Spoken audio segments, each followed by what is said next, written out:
நலம் காக்கும் ஸ்டாலின், உங்கள் குடும்பத்தின் நலன் அரசின் பொறுப்பு. கட்டணமில்லா மருத்துவ சேவைகள்.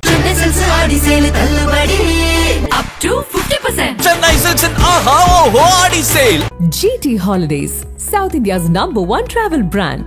You know you are special when you're with GT Holidays. Vijayakanth அண்ணனை எப்படி பார்த்துருக்கோம், அவர் கையெல்லாம் பிடிச்சி நான் ரசிப்பேன். அப்படி இருக்கும் நிறைந்த மனசு, தர்மபுரி எல்லாம் நடிக்கும்போது அப்படி அவர் இறந்து அவருடைய சடலத்தை பார்க்கின்ற பொழுது அப்படியே கையெல்லாம் இழைச்சி போய். நான் பாலா பேசுகிறேன், டைரக்டர். அண்ணா ஐயா வணக்கம் ஐயா, சொல்லுங்க என்ன. இல்லை சார் ஐயான்றீங்க. ஐயா அதே மாதிரி நீக்கு தெலுங்கானா அப்படின்னு கூட கேட்டிருக்கிறது. கேட்ட மலையாளி இல்லை அப்படின்னு ஸோ நான் எல்லா ஊருக்குமான ஒரு சொந்தக்காரன் சார். முத்துப்பேட்டை ஸ்லாங் எது சார்?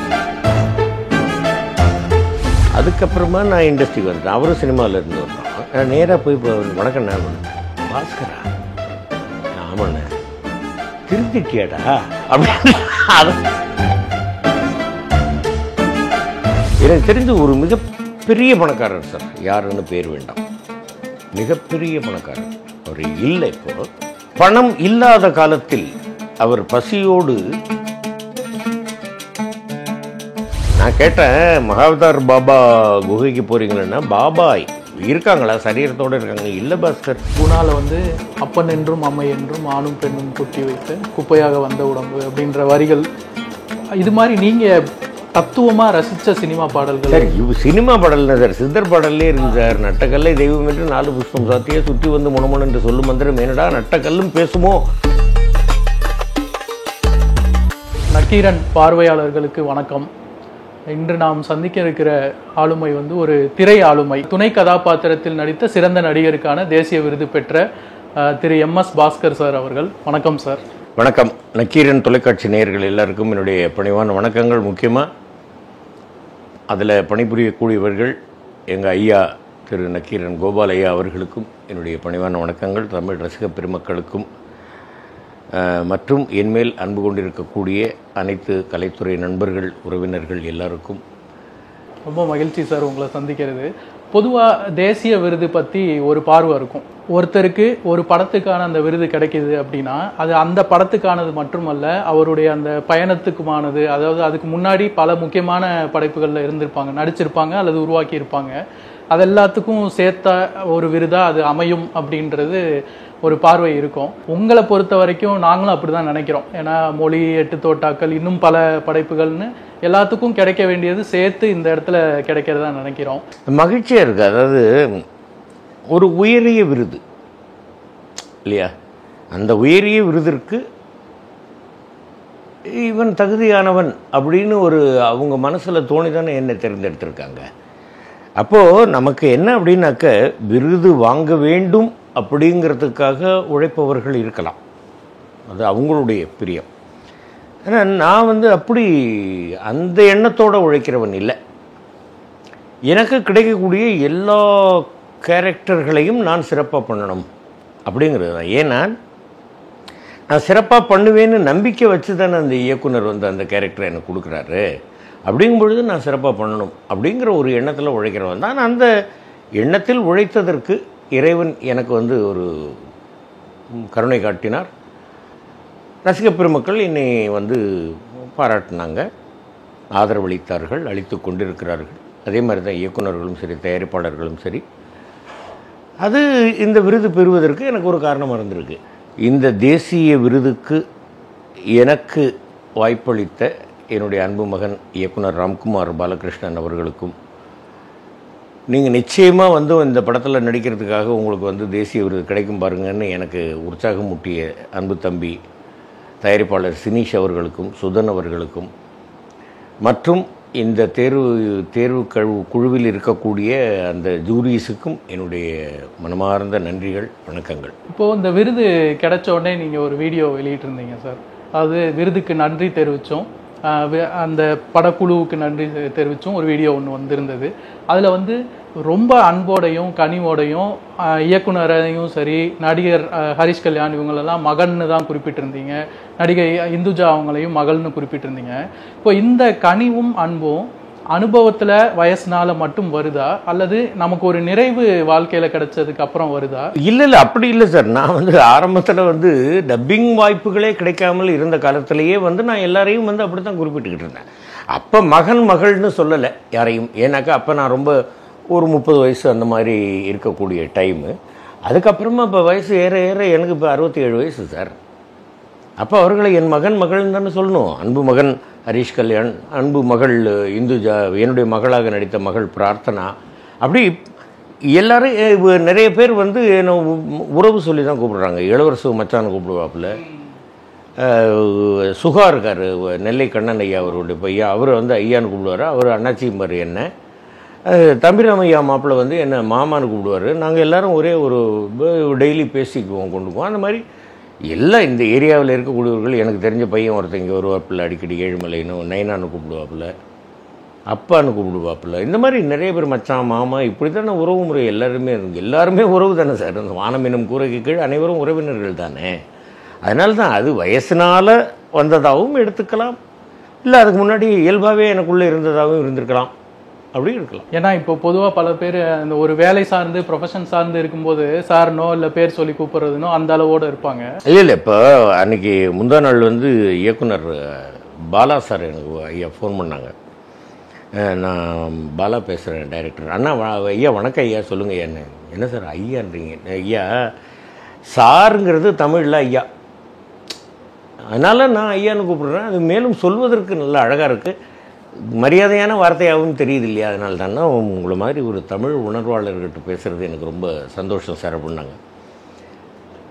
தமிழ் உணர்வு அப்படிங்கிறது நமக்கு ஒன்று. ரெண்டாவது வந்து நம்ம 4-5 லாங்குவேஜ் தெரியுங்கிறதுனால நம்ம எல்லா மொழியையும் வந்து அதை சேர்ந்தவர்களையும் வந்து இப்போ சேட்டான்னு கூப்பிட்றதோ அன்னையான்னு கூப்பிட்றதோ எல்லாரையுமே உறவுமுறை சொல்லி அழைப்பது எனக்கு ஒரு பழக்கம் சார். அது சிவாஜிப்பா அப்பா அம்மா, எம்ஜிஆர் ஐயாவை ஐயா அம்மா, ரஜினி அண்ணாவை அண்ணாம்பை, கமல் அண்ணாவை அண்ணாம்பை, விஜயகாந்த் அண்ணாவை அண்ணாம்பை, சத்யராஜ் அண்ணாவை அண்ணான்னு கூப்பிடுவேன். அந்த மாதிரி வந்து எல்லாரையும் இப்போ ஸ்னேகா இருக்காங்க இல்லையா நடிகை, அவங்கள தாயின்னு கூப்பிடுவேன். அந்த மாதிரி எனக்கு ஒரு உறவு முறை எல்லாரையும் அப்படி கூப்பிட்டு பழக்கம். அதே வீடியோவில் இன்னொரு விஷயமும் கவனித்தேன். நீங்கள் வந்து இந்த விருது எல்லாத்துக்கும் நன்றி சொல்லிட்டு அதுக்கடுத்து இது நடந்ததுக்கு முக்கியமான காரணமாக வந்து நீங்கள் கடவுளை தான் வந்து குறிப்பிடுறீங்க. இப்போது ஜெயகாந்தன் சார் ரைட்டர், அவர் வந்து ஒரு பொதுவாக கம்யூனிஸ்டாக அறியப்பட்டவர். அவருடைய அந்த கோபம் உக்கிரம், அதே நேரம் அவர் எழுத்து எல்லாமே வந்து எல்லாருக்கும் தெரியும்.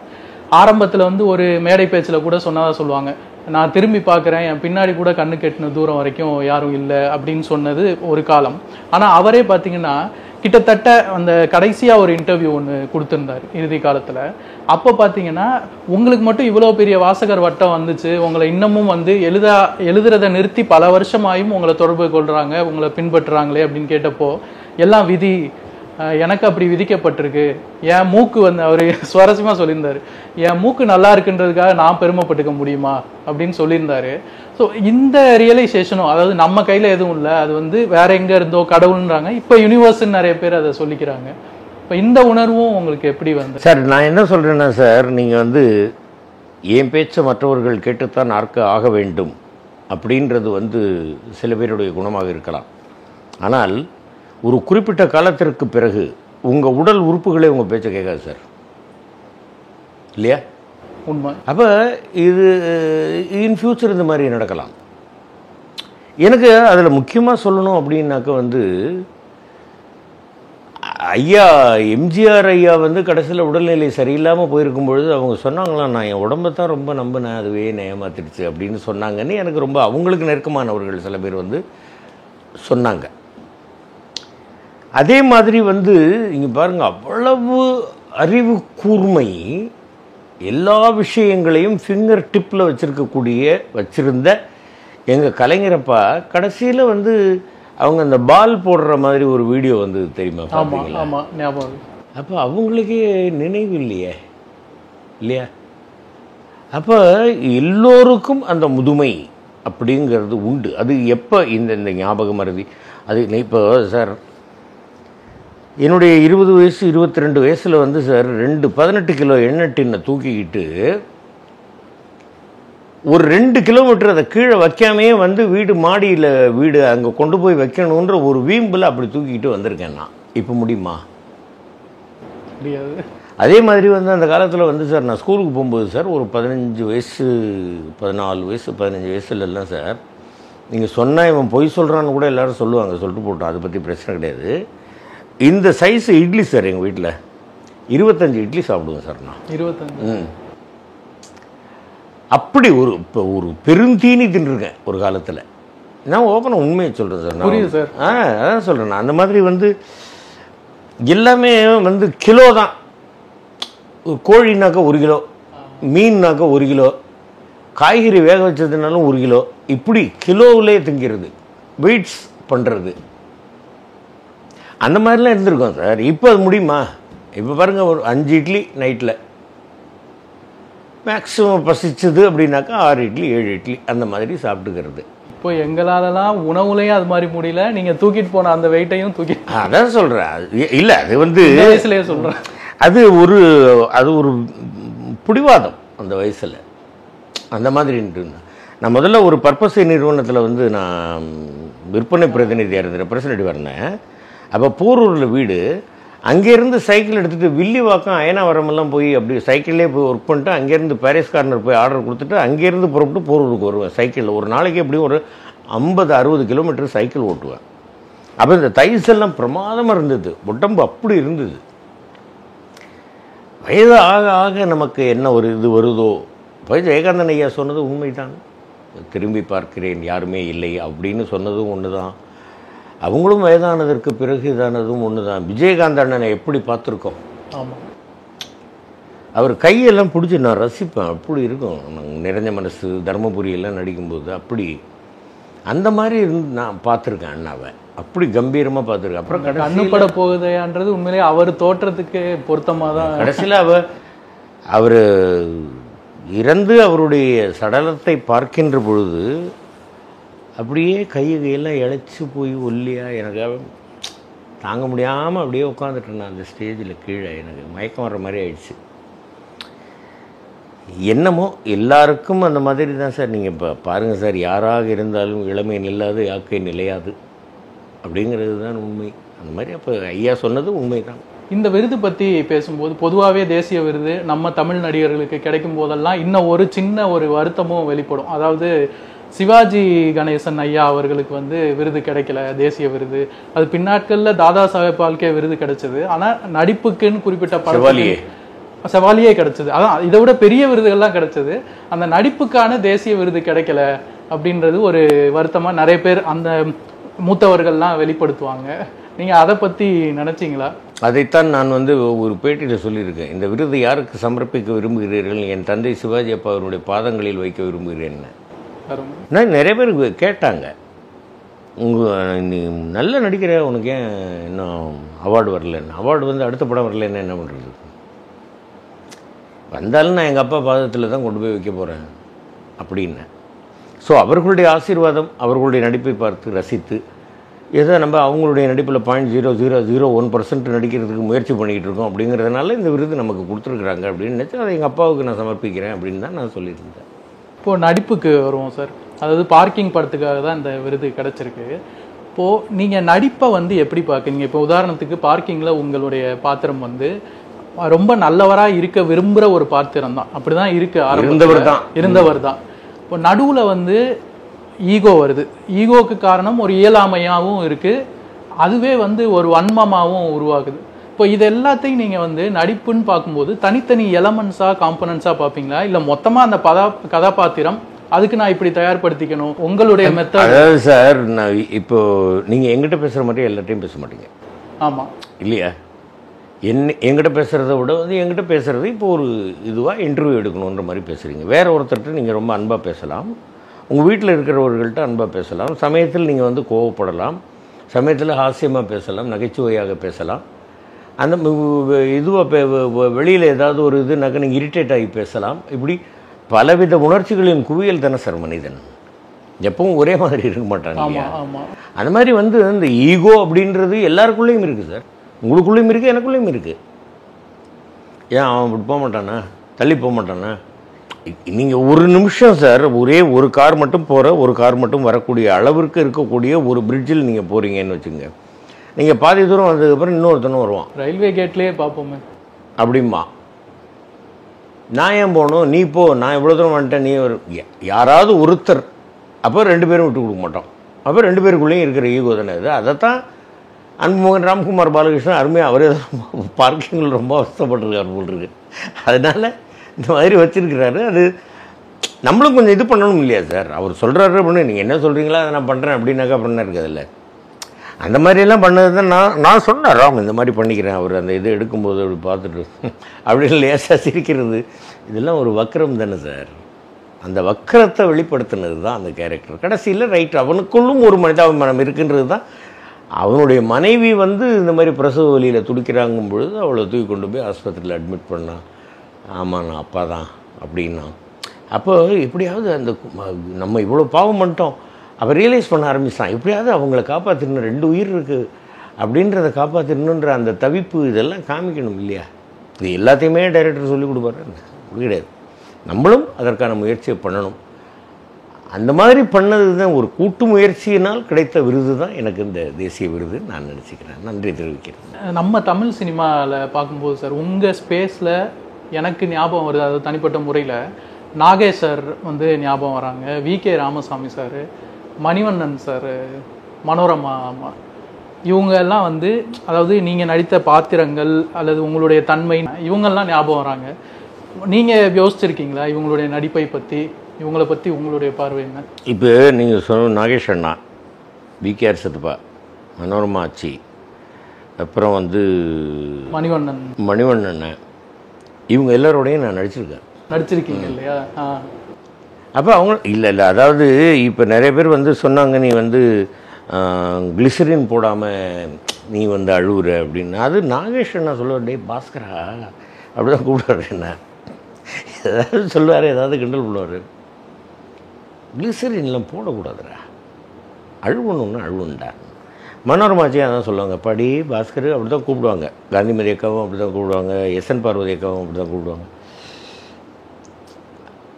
எல்லா பெரியவர்களோடையும் சார் பழகிற ஒரு பாக்கியம் எனக்கு இந்த பிறப்பில் கிடைச்சது சார். சிவாஜி அப்பா நடித்த ஒரு படத்தில் நான் நடிச்சிட்டேன், முதல் குரல்னு வி.சி. குகநாதன் சார் பண்ண படத்தில் அப்பா கூட நடிக்கிற வாய்ப்பு கிடைக்கல எனக்கு. வி.கே.ஆர். சித்தப்பா கூட நடிச்சிட்டேன் ஞானப்பறவைன்னு ஒரு படத்தில். சுப்பையா அப்பா கூட அவங்க ஒரு மைக்கிள் நான் ஒரு மைக்கிள் நின்று டப்பிங் பேசிட்டோம். நாகேஷ் அண்ணா கூட கே.ஆர். விஜய் அம்மா கூட இவங்களோடலாம் இதில் நடிச்சிட்டேன், தசாவதாரம் படத்தில். உத்தம வில்லனில் எனக்கு கிடைத்த மிகப்பெரிய பாக்கியம் என்னென்னு கேட்டிங்கன்னாக்க, கமல் அண்ணா, ஊர்வசி மூலன், பொடிமூலன் கூப்பிடுவோம் ஊர்வசி, கே. விஸ்வநாத் சார், என் குருநாதர் கே. பாலச்சந்தர் சார், இவங்க எல்லாரோடையும் சேர்ந்து நானும் நடிச்சிட்டேன். எனக்கு அதெல்லாம் ஒரு பெரிய பாக்கியம் தானே சார். அந்த மாதிரி அவங்களெல்லாம் நினச்சிக்கிட்டே இருக்கலாம், மறக்கவே முடியாது. அப்படிப்பட்ட கலைஞர்கள் அவங்க எல்லோரும் எமராதா அப்பாவை ஒரு 2 தடவை பார்த்துருக்கேன், நான் பேசியிருக்கேன். ரவி அண்ணன் எங்கள் குடும்பத்தில் ஒருத்தர், எங்கள் குடும்பத்தில் மூத்தவர். இந்த மாதிரி எல்லோரும் சார், நான் எல்லா பேரரசு ஐயா சொல்லணும், ராதாமோகன் சார் சொல்லணும், என்னுடைய நண்பர் சுந்தர் கே. விஜயன் சொல்லணும், அதே மாதிரி எஸ்என் சக்திவேல் சொல்லணும், எனக்கு மாயாவி மாதிரி சேனலில் வாய்ப்பு கொடுத்த ராஜு ஈஸ்வரை சொல்லணும், என்னுடைய சகோதரி ஹேமமாலினி அவங்கள சொல்லணும். இப்படி எல்லாரையும் வரிசையாக நான் சொல்லிக்கிட்டே இருக்கணும் சார், நன்றி தெரிவிச்சுக்கிட்டே இருக்கணும். இப்போ உங்களோட ஊர் எது சார்? அதாவது ஒவ்வொருத்தரோட ஊருடைய தன்மை அவங்க மனிதராகவும் சரி நடிப்பில் சில இதிலெல்லாம் வெளிப்படும். இப்போ சத்யராஜ் சாரை சொல்லுவாங்க, மணிவண்ணன் சார்லாம் சொல்லுவாங்க. உங்கள் ஊர் எது? அந்த தன்மை உங்களுக்குள்ளே வந்திருக்கா? அதாவது நான் என்னுடைய ஊர் முத்துப்பேட்டை அப்படின்னு, பட்டுக்கோட்டை பக்கத்தில். எங்கள் அப்பா முத்துப்பேட்டை ஆர்எம்எஸ்ன்னு சொல்லுவாங்க. அந்த ஊரினுடைய ஸ்லாங்கு சில படங்களில் நான் பேசியிருக்கேன். ஆனால் எனக்கு நடிக்கிறது வேறு மாதிரியான, ஒன்று மெட்ராஸ் பாஷையை பேசு, இல்லை திருநெல்வேலி பாஷையை பேசு அப்படின்ற மாதிரி கேரக்டர்ஸ் தானே வருது. அப்படின்னா எந்த ஊருன்னு அது நிறைய பேர் ஏன் நீ எந்த ஊர், நீ எந்த ஊர்? முத்துப்பேட்டை முத்துப்பேட்டை, நீங்கள் நம்ம திருநெல்வேலி பாஷை அப்படியெல்லாம் பேசுவீங்க, நீங்கள் முத்துப்பேட்டைன்னு சொல்லி தஞ்சாவூர்னு சொல்கிறீங்களா எப்படி அப்படின்லாம் கேட்டிருக்காங்க. அதே மாதிரி మీరు తెలుగాడా அப்படின்னு கூட கேட்டிருக்காரு. கேட்ட மலையாளி இல்லை அப்படின்னு அவங்க ஸோ நான் எல்லா ஊருக்குமான ஒரு சொந்தக்காரன் சார். முத்துப்பேட்டை ஸ்லாங் எது சார்? அது வாங்க பே நல்லா இருக்கல, ஊரில் வீட்டில் ஆத்தாலாம் நல்லா இருக்காவளா அப்படின்னு பேசுகிறது, அது நம்ம ஊர் தஞ்சாவூர் ஸ்லாங்கு. இந்த மாதிரி எனக்கு அது இது கலைஞன் அப்படிங்கிறவங்க எல்லா ஊருக்குமான குழந்தை சார். அவ்வளோதான், வேற ஒன்று ஒரு ஊருன்னு அதை சுருக்க முடியாது. இல்லை இல்லை, நான் எனக்கு கேட்டால் நீங்கள் நான் மனிதன் சார். இப்போ நீங்கள் ஆரம்பத்தில் டப்பிங் ஆர்டிஸ்ட் சார். இப்போ டப்பிங்கிறது பொதுவாக வந்து எல்லாரும் நிறைய அதிகமாக வந்து அதை எய்மாக வச்சு வர்றதுன்றது கொஞ்சம் குறைவு தான் நமக்கு தெரிஞ்ச அளவில். இப்போ நீங்கள் அதுக்குள்ளே எப்படி வந்தீங்க? டப்பிங்கிற கலைக்கு தேவையான டேலண்ட்ஸு என்னவா இருக்குது சார்? சார் இது எனக்கு தெரிஞ்சு இறைவனாக கொடுத்தது சார். நான் எங்கள் அக்காவோட துணைக்கு போயிட்டு இருந்தேன். எங்கள் அக்கா வந்து நடிக்கணும்னு தான் ட்ரை பண்ணிட்டு இருந்தாங்க, ஹேமாலினி அக்கா. அப்போ செந்தாமரை அப்பா அவங்க தான் வந்து சொன்னாங்க, வேணாண்டா ஹேமா உனக்கு வாய்ஸ் நல்லா இருக்குது, நீ டப்பிங் பேசுன்னு டப்பிங்கில் அக்காவை பேச வச்சாங்க. அவங்க கூட துணைக்கு போகும்போது அப்படியே நானும் பேச ஆரம்பித்தேன். அப்படி இதுவே பிழைப்பு அப்படின்ற மாதிரி ஆகிப்போச்சு. அந்த மாதிரி தான் திறமை அப்படிங்கிறது நாம வளர்த்து கொள்ள வேண்டும். மற்றவர்கள் நமக்குள் திறமையை வளர்ப்பதற்கு வந்து ஒரு வழிவகை ஏற்படுத்தி கொடுக்கலாம். இப்போ எனக்கு நிறைய வந்து ஆரூர்தாஸ் ஐயா தான் வந்து எனக்கு டப்பிங்கில் குருநாதர். அதுக்கப்புறமா சகோதரர் மருதபரணி அவர்கள், அப்புறம் பிரகாஷ் மாமா, அப்புறம் ராஜேந்திரன் சார் இருந்தார். அதுக்கப்புறமா எங்கள் அக்காவுடைய பையன்கள் தேவநாராயணன் மாமான்னு இருந்தாங்க. இப்படி எல்லார்கிட்டையும் நம்மளாக ப்ராக்டிஸ் பண்ணி நம்ம வந்து புதுசாக மாடுலேஷன்ஸ் இப்படி பேசலாம் அப்படி இப்படின்னு நம்மளாக ப்ராக்டிஸ் பண்ணி நம்ம திறமையை வளர்த்துக்கிறது தானே. அவங்க வந்து இப்படி பேசுங்கன்னு சொல்லுவாங்க, இந்த மாடுலேஷனில் பேசுங்கன்னு சொல்லுவாங்க, பேசணும். அதுதான் நம்ம திறமையை வளர்த்துக்கிறது. நமக்குள்ளே உள்ளுக்குள்ளேயும் திறமை இருக்கணும். இப்போ இந்த விருது அறிவிக்கப்பட்டதில்ல சார், ஆரம்பத்துலேருந்து உங்களை பலர் வந்து மதிச்சிருக்காங்க, உங்களை வந்து பாராட்டி வாழ்த்திருக்காங்க. கலைஞர் ஐயா அவங்கள்லேருந்து நீங்கள் சிவாஜி கணேசன் ஐயா மேலே வந்து ரொம்ப மதிப்பு வச்சுருக்கீங்க. இப்போ இந்த விருது வந்தபோது யாராவது இப்போ இல்லாதவர்கள் இருந்திருந்தால் நல்லாயிருக்கும், அவங்களுக்கு நம்ம இந்த விருது வாங்கினது தெரிஞ்சிருந்தால் நல்லாயிருக்கும்னு நினச்சிங்களா? ஆமாம் சார், எங்கள் அப்பா சிவாஜி அப்பா இல்லையேன்னு வருத்தப்பட்டேன், எங்கள் குருநாதர் பாலச்சந்தர் சார் இல்லையேன்னு வருத்தப்பட்டேன், எங்கள் விஜயகாந்த் அண்ணன் இல்லையேன்னு வருத்தப்பட்டேன், என்னை பெற்ற தகப்பனார் இல்லையேன்னு வருத்தப்பட்டேன். ஆனால் எங்கள் அண்ணன்கள்லாம் இருக்காங்க, எல்லோரும் ஊரில் இருந்தெல்லாம் ஃபோன் பண்ணி பாராட்டினாங்க, நம்ம ஊருக்கே உங்களால் பெருமை அப்படின்னாங்க. அந்த ஊரில் பிறந்தது எனக்கு பெருமை அப்படின்னு வேணால் வச்சுக்கலாம்.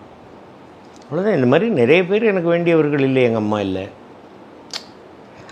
அந்த மாதிரி வந்து இல்லாதவர்கள் சரீரத்தோடு இல்லை, ஆனால் அவர்களுடைய ஆன்மா எங்கிருந்தாவது வாழ்த்தி கொண்டிருக்கும் நம்பி நம்ம மனசை தேர்த்திக்க வேண்டியது தான். நீங்கள் இளமையில் வந்து ரொம்ப கோபக்காரரா, அதுவும் ஒரு கட்டத்தில் வந்து கோபக்காரரா நீங்களே சொல்லியிருக்கீங்க, ரவுடித்தனமாக இருந்தேன் அப்படின்னு ஒரு. சார் அது ஏன் நீங்கள் வேறு இப்போ போய் ஞாபகப்படுத்தி, அது ஒரு காலம் சார். அது இல்லை, அந்த ரியலைசேஷன் வந்ததில்ல. இப்போ உங்கள் மகன் ஆதித்யா பாஸ்கர் அவரும் வந்து நடிக்க வந்திருக்காரு, நல்லா புகழ் பெற்றிருக்காரு. ஏதாவது ஒரு புள்ளியில் நம்மளை மாதிரி தெரிகிறானே அந்த மாதிரி ஒரு இது வருதுன்னு, ஏன்னா அவரும் இளமையை கடந்து வராரு இல்லையா, இப்போ அந்த ஸ்டேஜில் இருக்காரு. அது இருக்க தானே சார் செய்யும். தாத்தா கிட்ட அப்பாக்கிட்ட இருக்கிற வேகம், இருந்த வேகம் பிள்ளைகிட்ட இருக்க தானே செய்யும். அப்போ அவருக்கு ஒரு குறிப்பிட்ட பருவம் வரும்போது எல்லாத்தையும் விட்டுட்டு அவர் இது. ஆனால் என்னன்னாக்கா நான் என்னமோ அவ்வளோன்னு பேசிகிட்டு இருக்கேன், நான் மேட்டரே இல்லாமல் 3 மணி நேரம் பேசுவேன், அது வேறு விஷயம். ஆனால் அவர் எப்படின்னு கேட்டிங்கன்னா கரெக்டாக பேசுவார், நியாயமாக நடந்துக்குவார். ஏதாவது இடக்கூடனாக்கா நிச்சயமாக அவருக்கும் கோபம் வரும், வரதானே செய்யும், வராமல் எப்படி இருக்க முடியும். அதெல்லாம் சகஜம் சார். அது அந்த டாபிக் விட்டுருங்க, அதை ஞாபகப்படுத்தாதீங்க மறுபடியும். நாராயண ஐயர்னு ஒருத்தர் இருந்தார் எங்கள் ராயப்பேட்டையில் அம்மைமொழி தெருவில். நான் இப்போ அங்கே வர்றதை பார்த்தா இங்கே வெளியில் உட்காந்துட்டு இருக்கிறவர் அப்படி பார்த்து எந்திரிச்சு அப்படி உள்ளே போயிடுவார் தெருவில். நீங்கள் வர அதுக்கப்புறமா நான் இண்டஸ்ட்ரிக்கு வந்துட்டேன். அவரும் சினிமாவில் இருந்தவர் தான். நான் நேராக போய் இப்போ வணக்கம் நான் பண்ணேன், பாஸ்கரா ஆமாண்ணே திருந்திட்டியாடா அப்படின்னு அதை தான் ஃபஸ்ட்டு கேட்டேன். நான் தெரிஞ்சிட்டேன். அப்படி எல்லாத்தையும் சொல்லுவார், ராயப்பேட்டையில் அப்படி மோசமாக இருந்தாங்க இவன் அப்படின்லாம் சொல்லுவார். அதெல்லாம் ஒரு காலம். அதையே கண்டினியூ பண்ணிகிட்டு இருந்தாங்க. அப்புறமா என்கவுண்டர் தான். அந்த அளவுக்கு இருந்திருக்கு அல்ல, அவ்வளவு இல்லை, ஒரு இருந்தது, கொஞ்சம் மோசமாக தான் இருந்தேன். எல்லா வீட்லேயும் தண்ணி தெளித்து தான் உருப்பிட மாட்டேம்பாங்க, எங்கள் வீட்டில் பக்கெட்டில் ஊற்றி மாட்டேன் போகிறாங்க. சரிங்க சார், இப்போ உங்கள் மகன் பற்றி பேசணும். உங்கள் மகள் வந்து உங்களுக்கு அன்பளிப்பாக வாங்கி தந்த அந்த பைக்கு, அந்த வீடியோ வந்து வெளியில் இருக்கு. ஆமாம், அந்த வீடியோ வந்து ரொம்ப பாப்புலர் ஆச்சு. எல்லாராலையும் ரொம்ப இப்படி ஒரு மகள் வேணும், இப்படி ஒரு அப்பா வேணும்ன்ற மாதிரி இருந்தது. மகள் எப்படி இருக்காங்க? நல்லா இருக்காங்க, மகள் நல்லா இருக்காங்க, பேத்தி நல்லா இருக்காங்க. எனக்கு அவங்க வந்து ஃபோன் பண்ணி அப்பா அப்பான்னு அழ ஆரம்பித்தாங்க. என்னடா ரைட்டரா, ஓகேடாம்மா அப்படின்னு. என் மனைவியும் அதே மாதிரி ஃபோன் பண்ணி அழ ஆரம்பிச்சிட்டாங்க. அவங்களுடைய ஒரு அதாவது அவங்க தான் சொல்கிறேன், என் மனைவியும் சரி. 8 தோட்டாக்களுக்கு வந்து இவர் சகோதரர் ப்ளூ சட்டை மாறன் வந்து இந்த நடிப்புக்கு இந்த மனுஷனுக்கு தேசிய அவார்டு கொடுக்கணுங்கன்னு சொல்லும்போதே என் ஒய்ஃபு அழுதாங்க. அதுக்காக தான் நான் இவ்வளோ நாளாக வச்சு வெயிட் பண்ணிகிட்டு இருக்கேன் அப்படின்ட்டு என்கிட்ட. இப்போ கிடைச்சிருச்சு அப்படிங்கும்பொழுது அவங்களுடைய உணர்ச்சி, அதாவது சில விஷயங்கள் சில நேரங்களில் நமக்கு வருவதை ஏற்றுக்கொள்வோம். வரவில்லை என்றால் வருத்தப்பட வேண்டாம், அது வர வேண்டும் என்பதற்காக உழைப்போம் அப்படிங்கிறது என்னுடைய கருத்து. இப்போ உங்களோட பேச்சை வந்து நிறைய வீடியோஸில் இன்டர்வியூஸில் பார்த்து சில விஷயங்கள் ஆச்சரியப்பட்டிருக்கோம், ரசிச்சிருக்கோம். உங்கள் பார்வை வாழ்க்கையை பற்றின இதெல்லாம். இப்போ பணம் அப்படின்றது வாழ்க்கைக்கு எவ்வளோ முக்கியம்? பணம் வந்து தைரியம் தருதா? சார் பணம் முக்கியம் தான் சார். எனக்கு தெரிஞ்ச ஒரு மிகப்பெரிய பணக்காரர் சார், யாருன்னு பேர் வேண்டாம், மிகப்பெரிய பணக்காரர். அவர் இல்லை இப்போது. பணம் இல்லாத காலத்தில் அவர் பசியோடு ரொம்ப கஷ்டப்பட்டு அலைஞ்சிருக்கார் சார். அதற்கு பிறகு மிக பெரும் பணக்காரர் ஆனார் சார். ஆனால் வெளிநாட்டிலிருந்து ஒரு டப்பாவில் ஒரு புல் வருமா, அந்த புல் பதப்படுத்தப்பட்ட புல், அதை வந்து தண்ணியில் கொதிக்க வச்சு உப்பு எதுவுமே இல்லாமல் 3 வேளைக்கும் அதை தான் குடிக்கணுமா. உடல்நிலை அப்படி. அப்போ அந்த பணம் எதுக்கு? ஒரு மிகப்பெரிய பணக்காரர் சார். அவருடைய ஒரு இடத்திற்கு வந்து என்னை கூப்பிட்டுருந்தாரு. இது மாதிரி ஒரு விருந்து எல்லாருக்குன்ட்டு போயிருக்கோம். எல்லா பொருளும் வச்சுருக்காங்க. நான் ஒன்றையும் கொஞ்சம் எடுத்து சாப்பிட்டுக்கிட்டு இருக்கேன். அவர் எங்கள்கிட்ட பேசிக்கிட்டே ஒரு கப்பில் ஒரு 4 துண்டை ஆப்பிளை போட்டு அதை மட்டும் சாப்பிட்டுட்டு ஒரு டம்ளர் வெந்நீரை குடிச்சிட்டு இவ்வளோ தான் என் சாப்பாடுன்றாரு. அப்போ பணம் எதுக்கு? இல்லை, ஒரு ஏழை அவர் சாப்பிட்றத நான் பார்க்குறேன். இவ்வளோ சோறு போட்டுக்கிட்டு நல்லா உருட்டி அடிச்சுட்டு ஒரு மூட்டை தூக்குகின்ற தொழிலாளி வெளியில் போய் நிற்கிறாரு. சாப்பிட வர்றதுக்கு முன்னாடி அந்த 8 பேக்ஸ் 6 பேக்ஸ் 8 பேக்ஸ் எப்படி இருக்கோ அதே மாதிரி தான் இருக்குது வயிறு. அப்போ அவர் தானே பாக்கியசாலி. பணம் முக்கியம் தான் சார், தேவை தான் சார், இல்லைன்னு சொல்லல சார். ஆனால் அது மட்டுமே முக்கியம்னு யாராவது நினச்சா அது அஜ்ஞானம் சார். இப்போ தோல்வி வந்து என்ன தரும், அதை எப்படி எடுத்துக்கணும்? எஸ்எல்சி பரீட்சையிலே 3 தடவை தோற்றணும்.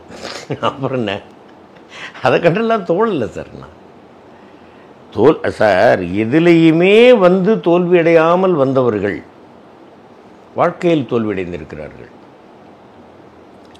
ஓடும்போது ஓட்டப்பந்தயத்தில் தோற்று போகிறோம். படம் எடுக்கிறாங்க, படம் ஓடாமல் வந்து எல்லாவற்றையும் இழந்து தோற்று போகிறாங்க. தோல்விங்கிறது அது ஒரு சம்பவம் சார். வெற்றி என்பதும் ஒரு சம்பவம் தான். அதாவது நான் முதல்ல வந்து எல்லாருக்கும் நான் அறிவுரை சொல்கிறதுக்கு நான் ஒன்றும் பெரிய அறிவாளியெல்லாம் கிடையாது சார். தோற்காதவர்கள் இல்லை, தோற்றுக்கொண்டே இருந்தவர்களும் இல்லை. அவங்க ஏதாவது ஒரு கட்டத்தில் ஏதாவது ஒரு இதுலையாவது ஒருத்தர் ஜெயிச்சிருப்பாங்க, ஒருத்தர் தோற்றுருப்பாங்க. வாழ்க்கை என்பதே ஒரு கேம் தானே சார். அது மாதிரி அதாவது புகழ்ன்ற விஷயத்தை நீங்கள் எப்போ முதல்ல உணர்ந்தீங்க சார்? அதை புகழை வந்து எப்படி கையாளுறீங்க? எனக்கு தெரிஞ்சது வந்து அந்த புகழ் போதை தலைக்கேறாமல் இருக்கின்ற வரை நாம் வந்து நிதானமாக நடப்போம் சார். அப்படி பார்த்துக்கிட்டு நடக்க ஆரம்பிச்சிட்டோம்னாக்க கீழே கல் இருக்கும், தட்டி விட்டுருவோம். அந்த மாதிரிலாம் குப்புறெல்லாம் விழக்கூடாது. அது புகழ்கிறார்கள், புகழ் கிடைக்கிறது அப்படின்னாக்கா ரைட் சார், ஓகே. 4 பேர் பார்க்குறாங்க, பேசுகிறாங்க அப்படின்னாக்கா ஓகே, ரைட், சந்தோஷம், அவ்வளோதான். ஆனால் அதற்கு மயங்கி நாம் வந்து போயிடக்கூடாது. புகழ் தேவைதான், இருக்கட்டும், அது பாட்டுக்கு இருக்கட்டும். புகழ் நம் நிழல் மாதிரி தான் சார் இருக்கணும். நாம் வந்து கரெக்டாக தான் இருக்கணும். நாம் கீழே விழுந்தால் தான் என்ன தப்பு. இப்போ நீங்கள் வந்து உங்கள் கடவுள் நம்பிக்கையை வெளிப்படையாக வந்து தெரிவிச்சுக்கிறீங்க, பல வெற்றிகளை வந்து கடவுளுக்கு அர்ப்பணிக்கிறீங்க. கிட்டத்தட்ட அதே மாதிரி தன்னுடைய நம்பிக்கையை ரொம்ப வெளிப்படையாக யோசிக்காமல் தெரிவிக்கக்கூடியவர் நம்மளுடைய சூப்பர் ஸ்டார் ரஜினிகாந்த் சார் அவர்கள். நீங்கள் அவர்கிட்ட இந்த ஆன்மீகம் இது பற்றி பேச வாய்ப்பு அமைஞ்சதுங்க? நான் பேசியிருக்கேன். நிறைய எப்போவுமே அண்ணாக்கிட்ட அதை தான் பேசுவேன். நான் அவர்கிட்ட பேசுவேன். நான் கேட்டேன், மகாவதார் பாபா குகைக்கு போகிறீங்களேன்னா, பாபா இருக்காங்களா, சரீரத்தோடு இருக்காங்க? இல்லை பாஸ்கர், ஆனால் அவங்க இருக்காங்கங்கிறதே என்னால் உணர முடியுது. அது சொன்னால் ஒரு மாதிரியாக, ஆனால் மற்றவங்கள பற்றி நீங்கள் என்ன கவலைப்படுறீங்க, அதெல்லாம் வேறு விஷயம். அதாவது கடவுளை காட்டு, நீ காற்றை காட்டு, கரண்ட்டை காட்டு அப்படின்றதெல்லாம் அந்த கேள்வியெல்லாம் விட்ருவோண்ணா. பசி வயத்துக்குள்ளே தான் இருக்குது, அதை காமிக்க முடியுமா? தலைவலி வருது, இந்த மாதிரி என் தலைவலிக்குது அப்படின்னு காமிக்க முடியுமா? காயம் இருந்தால் காமிக்க முடியும். உணரத்தான் நான் முடியும் கடவுளை. இப்படிலாம் பேசிக்கிட்டு இருக்கோம். அவர் இன்னும் மனு தர்மம்லாம் படிச்சுருக்கிறாரு, அதெல்லாம் சொல்லுவார். நிறைய பேசுவோம் அண்ணாக்கிட்ட. இவங்கக்கிட்ட கமல் அண்ணாட்ட பார்க்கும்பொழுது இந்த தொழில் பற்றி நிறைய பேசுவோம். அந்த ஷூட்டிங்கில் என்ன நடந்தது, இந்த ஷூட்டிங்கில் என்ன நடந்தது, அவருடைய அனுபவங்கள், இது எல்லாத்தையும் பேசுவோம். ஒவ்வொருத்தர்கிட்ட ஒரு டாபிக் இருக்குது இல்லையா, அது எல்லாவற்றையும் நம்ம தெரிஞ்சுக்கணும் அப்படிங்கிற ஒரு ஆர்வம் உண்டு எனக்கு. நான் நிறைய பேசியிருக்கேன் அண்ணாக்கிட்ட, ரஜினி அண்ணாட்ட நிறைய பேசியிருக்கேன். உண்டென்றால் அது உண்டு, இல்லை என்றால் அது இல்லை. நீ உண்டுன்னு நம்பு, நம்பிக்கை. ஆனால் நீ உண்டுன்னு மற்றவர்கள் மேல் அந்த கருத்தை திணிக்காதே. நான் என்ன சொல்கிறேன், உண்மையான ஆன்மீகம் என்றால் என்ன? நீ வணங்கு, வணங்காமல் போ. உன் கருத்தை மற்றவர்கள் மேல் திணித்து நீ ஏற்றுக்கொள்ளத்தான் வேண்டும் அப்படின்னு மற்றவர்களை இம்சிக்காமல் இருக்கிறது தான் சார் உண்மையான ஆன்மீகம். நீ வழி தானே சார். இப்போ நீங்கள் இந்த இதுதான், இந்த மார்க்கம் தான் சிறந்தது, இந்த மார்க்கம் தான் சிறந்தது, இந்த மார்க்கம் தான் சிறந்தது, இந்த மார்க்கம் அப்படி வேண்டாம் சார். உனக்கு என்ன பிடிச்சிருக்கோ அது செய், ஆனால் மற்றவர்களை இம்சிக்காது. இதுதான் உண்மையான ஆன்மீகம் எனக்கு தெரிஞ்சு. நான் சொல்கிறது, நான் வணங்குறேன் சார், ஏன் இஷ்டம். வணங்காதவர்கள் இருக்கிறார்கள், ரைட். ஆனால் வணங்காதவர்கள் வணங்குபவர்களை நிந்திக்கும் பொழுது தான் வணங்குபவர்கள் வணங்காதவர்களை எதிர்த்து பேச வேண்டியதாக இருக்குது. அதனால தான் கொஞ்ச நாளைக்கு முன்னாடி கூட எனக்கு அந்த பிரச்சனை வந்து, ஆமாம் நான் இது கொடுத்து கொஞ்சம் கோபமாகவே பேசியிருந்தேன். அது தேவையில்லையே, அது எதுக்கு சொல்லணும்? நீங்கள் வணங்கலைன்னாக்கா நம்ம யாரையும் நீங்கள் வந்து சாமி கும்பிடுவோம், ரைட், ஓகே. இப்போ நீங்கள் பேசும்போது ஒரு வார்த்தை சொன்னீங்க, உண்டென்றால் உண்டு, இல்லை என்றால் அது இல்லை அப்படின்றது.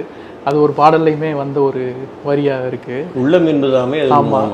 இப்போ எனக்கு வந்து பார்த்தீங்கன்னா, குணாவில் வந்து அப்பன் என்றும் அம்மை என்றும் ஆணும் பெண்ணும் கொட்டி வைத்த குப்பையாக வந்த உடம்பு அப்படின்ற வரிகள், இது மாதிரி நீங்கள் தத்துவமாக ரசித்த சினிமா பாடல்கள் சார். சினிமா பாடல்னா சார், சித்தர் பாடல்லே இருக்குது சார். நட்டக்கல்லை தெய்வம் என்று 4 புஷ்பம் சாத்தியே சுற்றி வந்து முனமுன என்று சொல்லும் மந்திரம் என்னடா நட்டக்கல்லும் பேசுமோ அப்படின்னு சிவவாக்கியர் எழுதியிருக்கும்போது, இவர் நாத்திகரா, இவர் எப்படி சித்தராக இருப்பார் அப்படின்னு நான் யோசிச்சுட்டே இருக்கும்போது, அடுத்த வரி நாதன் உள்ளிருக்கையில் அப்படின்னு ஒரு வார்த்தை வருது. கோயிலாவதேதடா குளங்களாவதேதடா, கோயிலும் குளங்களும் கும்பிடும் குலாமரே, கோயிலும் மனத்துளே குளங்களும் மனத்துளே, ஆவதும் அழிவதும் ஏதும் இல்லை இல்லையே அணுதான் அப்படின்றத அந்த காலத்திலேயே சொல்லியிருக்கிறாரு. இப்படி நிறைய விஷயங்கள் சார் சித்தர்கள் நிறைய இது பண்ணியிருக்கிறாங்க. அது மாதிரி ஐயா கண்ணதாசன் ஐயா அவர்கள் எவ்வளோ பாடல்கள், வாலி அண்ணா எவ்வளோ பாடல்கள் அந்த மாதிரி எல்லாம் எழுதியிருக்கிறாங்க. நிறைய ரசிச்சிருக்கோம் சார். நிறைய விஷயங்கள் நாம் படித்து முடிப்பதற்கு இந்த ஒரு பிறப்பு போராது அப்படிங்கிறது தான். என்ன சொல்கிறது, ஜென்ரலாக எல்லாத்தையும் நம்ம வந்து நாம் படித்து நாம் ரசிக்க வேண்டியது. ஏன்னாக்க இன்றைய தலைமுறை எல்லோரையும் நான் சொல்லவில்லை, சிலர் நாம் இந்த விஷயங்கள் பேச ஆரம்பித்தாலே ஹலோ அப்படின்ட்டு எழுந்து போகிறவங்களாம் இருக்கிறாங்க. அப்படிப்பட்டவங்கள்ட்ட போய் நம்ம சொல்ல வேண்டிய அவசியம் இல்லை. நிறைய விஷயங்கள் இருக்குது படிக்கிறதுக்கு. நீங்கள் எல்லாத்துக்கும் வந்து ஒரு இங்கிலீஷ் புத்தகத்தை கையில் வச்சுட்டு உட்காந்துருந்துட்டாக்க அது இல்லை. தமிழை படித்து முடிச்சிட்டியா, அடுத்த லாங்குவேஜ் இப்போ படித்து முடிக்க முடியுமா உன்னால் இந்த பிறப்புக்குள்ளே? சோன்னா ஒரு வாட்டி ஃபோன் பண்ணார் எனக்கு. அப்போது ஃபோன் பண்ணார், ஏதோ ஒரு இன்டர்வியூ பார்த்துட்டு, பாஸ்கர் நான் சோராம்சாமி பேசுகிறேன். அண்ணா வணக்கம், நான் சொல்லுங்கண்ணா. அண்ணன் என்ன மனுஷன் நீர், சித்தர் பாடலில் பேசுகிறீர், மெட்ராஸ் பாஷையில் பேசுகிறீர், திடீர்னு மலையாளத்தை பேசுகிறேன், அதை பேசுகிறேன். அண்ணா இன்னும் எவ்வளவோ இருக்குன்னா கற்றுக்க வேண்டியது. அதை தானே வேறு சொன்னால், கட்டுறது கைமண் அளவுக்கு அல்லாது உலக அளவுன்னு. அந்த மாதிரி முயற்சி பண்ணி ஒன்று ஒன்றா படிச்சுக்கிட்டே இருக்கேன் நான். காட் பிளஸ் யூ அப்படின்ட்டு வச்சுட்டார். அந்த மாதிரி வந்து நாம் மேக்சிமம் நம்மளால் என்ன முடியுமோ அதை கற்றுக்கொண்டே இருக்க வேண்டும். மற்றவர்களை இம்சிப்பதற்கு கற்றுக்கொள்ளக்கூடாது. இதுதான் என்னை பொறுத்த வரைக்கும். ரொம்ப மகிழ்ச்சி சார். பொதுவாக வந்து விருது அறிவிக்கப்படும் போதெல்லாம் எப்படின்னா, சிலரை பார்க்கும்போது அவர் ரொம்ப டேலண்டடு, அதாவது தள்ளி வச்சு பார்ப்பாங்க, அவர் கிடைச்சது சரிதான் அப்படின்ட்டு. சிலருக்கு வந்து நமக்கே கிடைச்ச மாதிரி, நமக்கு ஏதோ தெரிஞ்சவங்களுக்கு கிடைச்ச மாதிரி சந்தோஷப்படுவாங்க. அப்படிதான் சோஷியல் எல்லாரும் நிறைய பேர் நானே உங்களுக்கு அந்த மாதிரி தான் அப்படின்னு தான் சொன்னாங்க, நிறைய பேர் சொன்னாங்க. ஆமாம், அது இருந்தது. அந்த தருணத்தில் உங்களை சந்திச்சது ரொம்ப மகிழ்ச்சி. ரொம்ப நன்றி சந்தோஷம். சார். நன்றி நன்றி நன்றி. எல்லோரும் எல்லா வளமும் நலமும் பெற்று வாழ வேண்டும் என்று எல்லாம் வல்ல இறைவனை வேண்டிக்கிறேன். எல்லாரும் நல்லா இருக்கணும், உலகமே நல்லா இருக்கணும் அப்படிங்கிறது தான் என்னுடைய ஒரு ஆசை. Thank you thank you very much. Thank you sir. Nakkeeran டிவிக்கு சப்ஸ்கிரைப் செய்யுங்கள். உங்கள் ஆதரவே எங்கள் பலம். ஆசிரியர்களுக்கு நண்பனாகவும் மாணவர்களுக்கு ஆசானாகவும் திகழும் தேர்வு வழிகாட்டி. ஒவ்வொரு பாடத்திற்கும் அனுபவமிக்க ஆசிரியர்களின் துல்லியமான தெளிவான விடைகள். CNC இருக்கு, தேர்வு பயம் எதற்கு? இது தீரன் பப்ளிஷிங் ஹவுஸ் விற்பனை வெளியீடு.